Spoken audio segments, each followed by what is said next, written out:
Good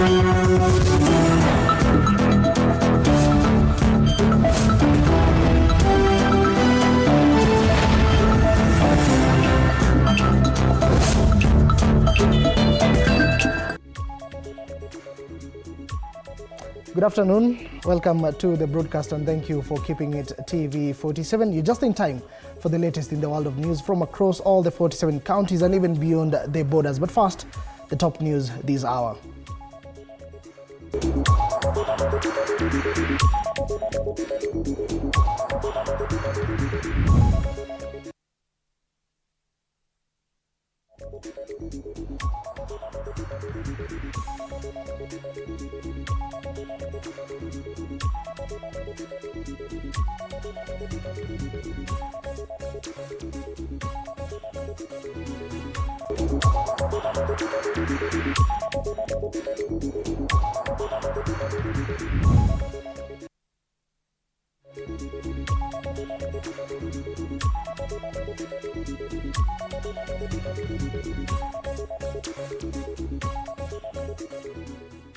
Apologies for that. My name is Moige William and this is TV47 News Now, broadcasting live from our broadcasting center here in Nairobi, Kenya.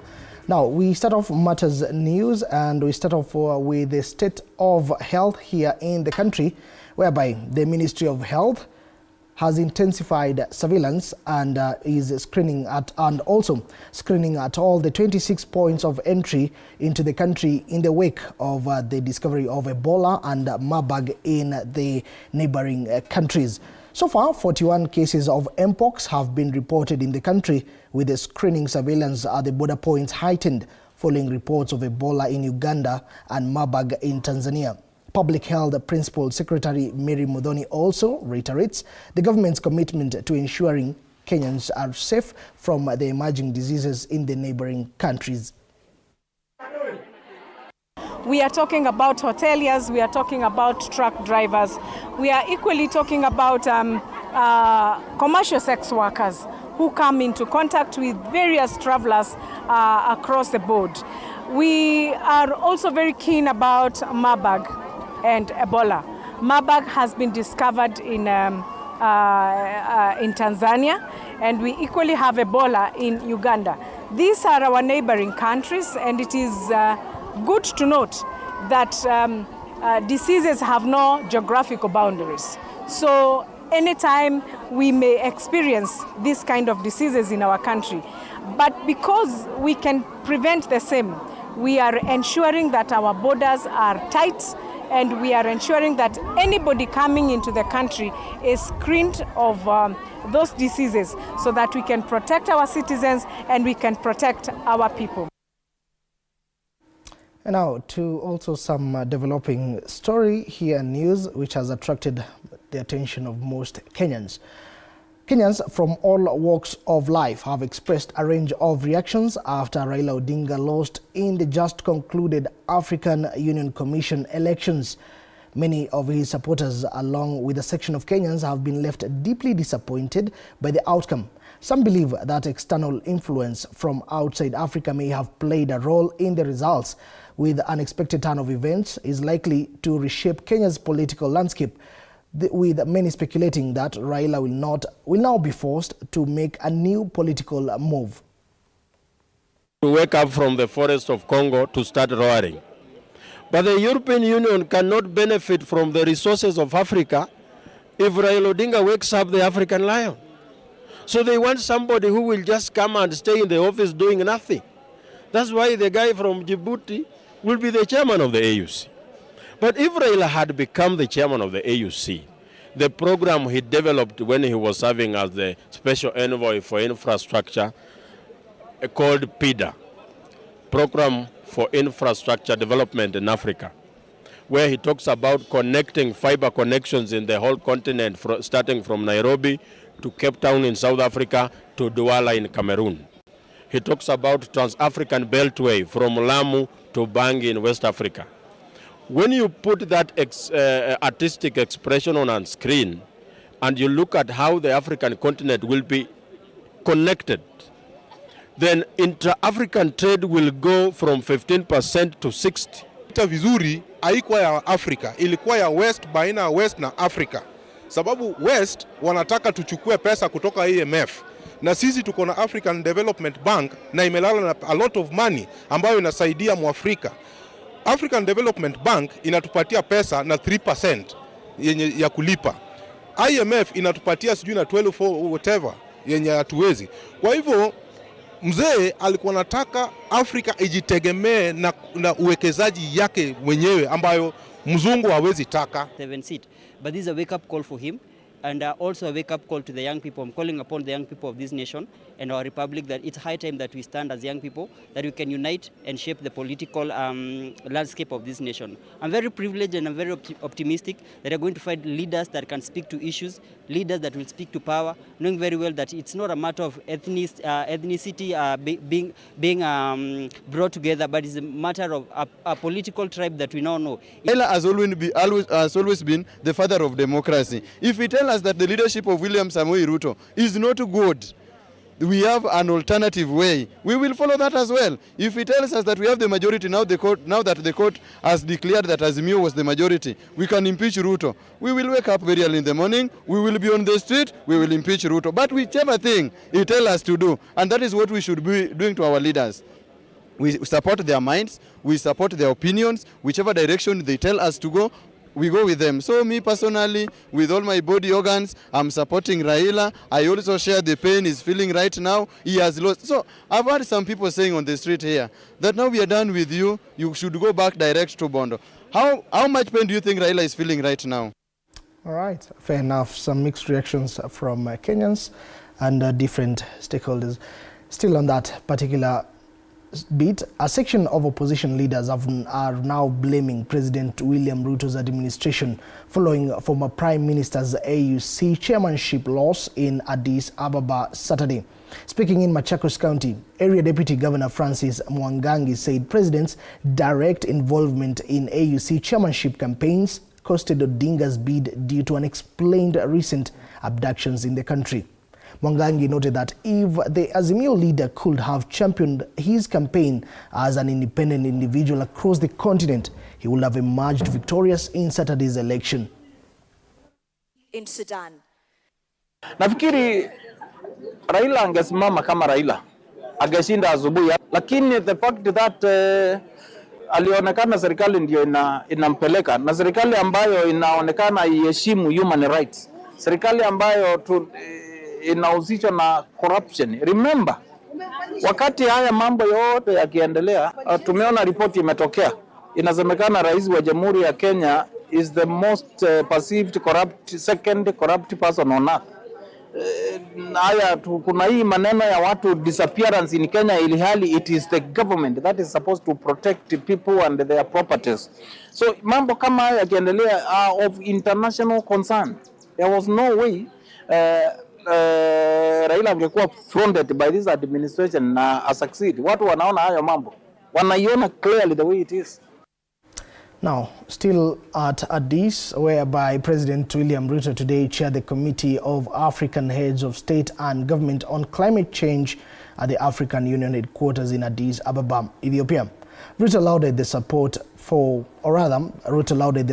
for the implementation of the Africa Green Industrialization Initiative, which he noted that it will unlock renewable energy potential and sustainably drive green industrial transformation. Climate crisis continues to pose an existential threat to humanity, and it is crucial that the globe combines efforts to combat it. I'm pleased to report that the Africa Continental Free Trade Area Secretariat has agreed to support the implementation of the AGI initiative in collaboration with key partners. Allow me also to commend the government of Tanzania for successfully hosting Mission 300 event in Dar es Salaam last month. This initiative aims to accelerate Africa's energy access by 2030, and I urge this forum to endorse its outcome. Having seen some deficiency in COP29 decision, we must strategize and defend our position as we move to COP30. The involvement of African Ministerial Conference on Environment, AMSEN, and the African Group of Negotiators, all under the leadership of the Committee of Head of State and Government on Climate Change, CHAOS, the African Union Climate Change Strategy, and the Nairobi Declaration should be the cornerstone of the African Common Position going to COP30 and beyond. And following months of back and forth over the leadership of the East African Portland Cement, embattled Managing Director Bruno Obotha can now breathe a sigh of relief after petitions filed against him were withdrawn. Oguda's appointment by the President on the 20th of December as the new East African Portland Cement Managing Director was opposed by a petitioner, Caroline Mwangi, who filed a petition against his assumption to office at the High Court on grounds that his appointment lacked transparency and was subject to conflict of interest. However, Caroline Mwangi withdrew the entire petition filed at the High Court through an application dated 2nd January 2025 with no orders as to cost. Oguda, through his advocates Agri Kenyatta, has expressed relief and gratitude to the President for appointing him despite weeks of court cases that prevented him from working.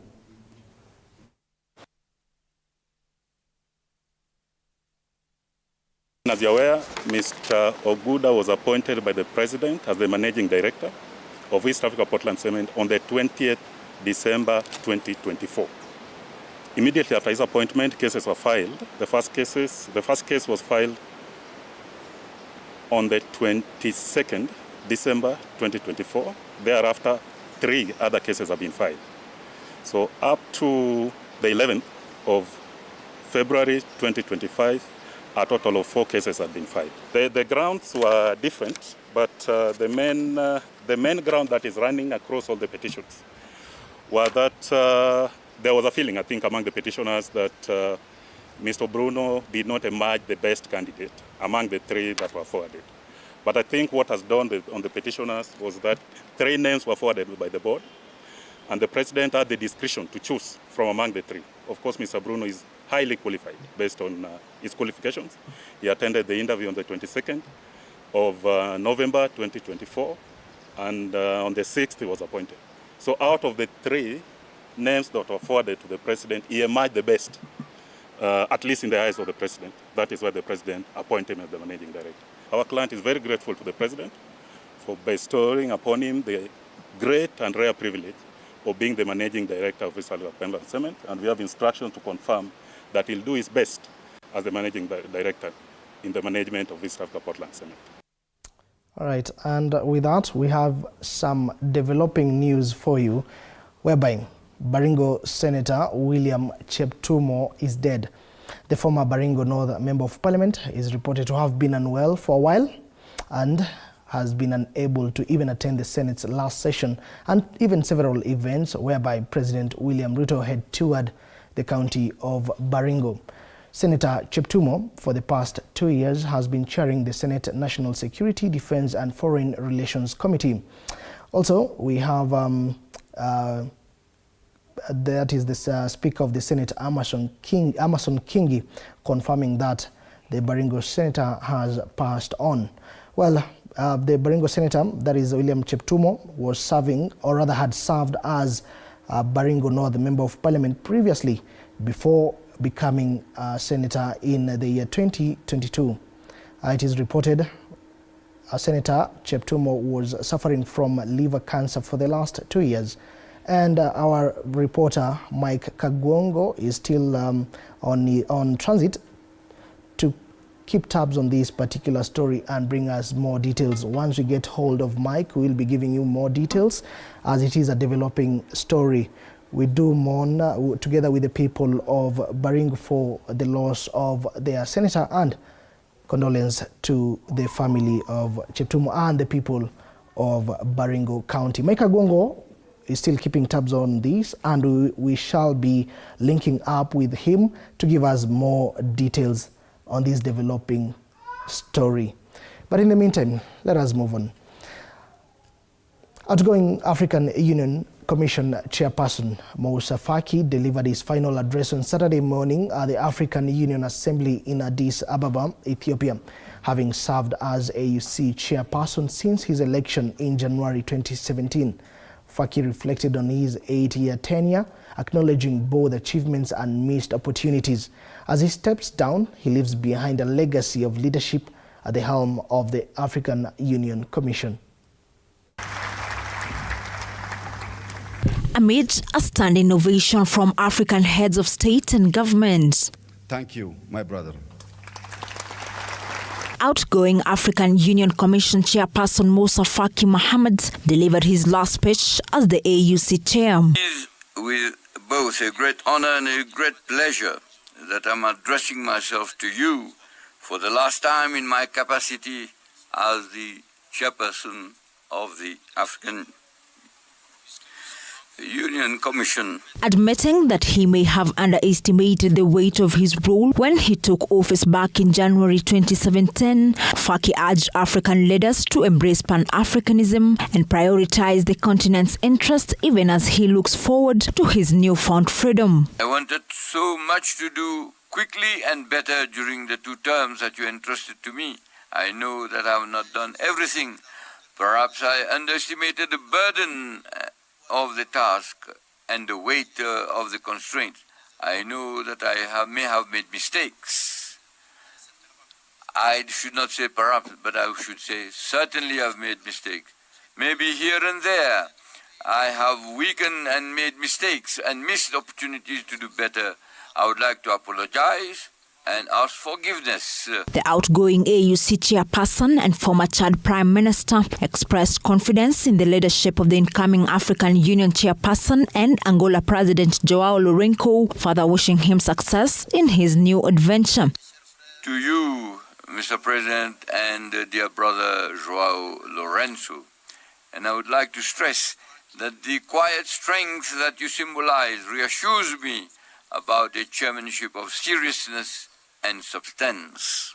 Despite Faki leaving the dance floor with a standing ovation, his leadership has navigated a tenor marked with brazen coups and conflict across Africa. And even as he departed today, crises continue to unfold, including the escalating humanitarian crisis in the Democratic Republic of Congo and the ongoing conflict in Sudan. In parties on the continent, the expansion of terrorism and violent extremism, the continuation of the devastating war in the Sudan, in Eastern Democratic Republic of the Congo, the divisions of Libya, whose reconciliation charter was signed and adopted yesterday, and I would like to congratulate you, President Sassou Nguesso. Samira Mohammed for TV47, Nairobi. Thank you, Samira. A section of youth leaders from different organizations around the country have requested that the IEBC selection panel incorporates young people that are chosen as commissioners for inclusivity as the panel moves forward with the process of choosing new commissioners. Addressing the press in Nairobi, the youth who represented various organizations said when the panel completes receiving applications, it is imperative that they consider the participation of young people in the electoral body. Led by Nerima Wako, they highlighted that if the voice of the youth is not heard on that IEBC selection panel, then they will not hesitate to return to the streets in an effort to demand their rights. For remind the selection panel that Kenya's youth have the intellect, the experience and the integrity to serve. We refuse tokenism, we refuse to be ignored, we demand inclusion. We send a clear message to the selection panel that if the shortlisted candidates do not reflect this political reality, then we are on standby because the streets shall be our playing field. Tunajua vijana zaidi ya 200 wamefanya hizo applications. Kwa hivyo tunataka vijana 1 wakuwe shortlisted na kitu cha pili wawe selected. Kwa sababu vijana wako qualified, vijana wako ready na vijana wako willing to serve. And for the first time we want to direct the energy that was on the streets to the ballot. And the only way that we can be able to assure that our young people are sure that their voices and their votes count is if we have a transparent, a merit-based IEBC that will ensure that we have free and fair elections across. Young people are no longer marginalized in this country. We are stakeholders. And so even when we are talking about which channels we are going to use after this, I think it is very clear that we cannot also wait for them to form go to interviews or even shortlist the candidates. Then we begin making the noise. We have begun right now from the word go. Na hii mchezo ya tauni tunaijua, because even in the previous election they did the same thing. Stakeholders have been called to take action that is urgent, collective action to combat the rising cases of gender-based violence in the country. Speaking during a dinner at Glory Outreach Assembly, the stakeholders led by Federation of Evangelical and Indigenous Christian Churches of Kenya Secretary General, that is Bishop David Dagana, called on Kenyans to join hands and communally battle the menace. The government has been working to end gender-based violence by the year 2026 and has already made commitments to strengthen the laws, increase funding and establish recovery centers. It's important that all the stakeholders come together and address the issues of the femicide and all the. You see, we are facing a lot of conflicts in the families, women being killed, and this is painting a bad picture. So we really wish that all this church, the politicians, the councillors, everybody, that we come and condemn femicide and all those conflicts in the homes and speak love. So my encouragement to the family says that they need to cleave, because once they cleave to one another, once they are one, once they ensure that the family is one, they work together, and as one, they'll be able to fight all the challenges that come against the family. And the community can be a source of hope. Religious leaders in Embu County have been urged to organize frequent counseling sessions for married couples as a strategy to combat the rising cases of domestic violence in the area. This comes after a high number of women have fallen victim to these tragic incidents. According to the clergy members at Majimbo Deliverance Church in Embu County, the church should play a crucial role in addressing domestic violence by providing a platform where couples can air their concerns and receive guidance on conflict resolution as they aim to end this tragedy of domestic violence. You have talked about a range of issues, and I believe that they are strengthened. Issues of love, issues of family, issues of finances, how to solve problems in the family, because they are sure to come, and we bless the Lord for giving us this opportunity. So I want to wish every family, every couple that is married to turn to the word of God. And there's a lot of things happen, crimes, homicides, and everything like that. Apart from just praying for them, we need to also actively show that we are serving God through marriages so that people can at least come here. And that's why as Deliverance Church Majimbo, we felt, why not be the first people to do it? Hopefully that other people will emulate and do the same thing. Watu wasiuane tena kwa ndoa, watu wa speak up, watu wasaidiane, then they can be able to solve their challenges. Sisi yetu tumeishi namna hiyo, tunakwarusana kidogo, tunasolve, tunasonga, and then tukiona imeteremea sana, tuna invite God.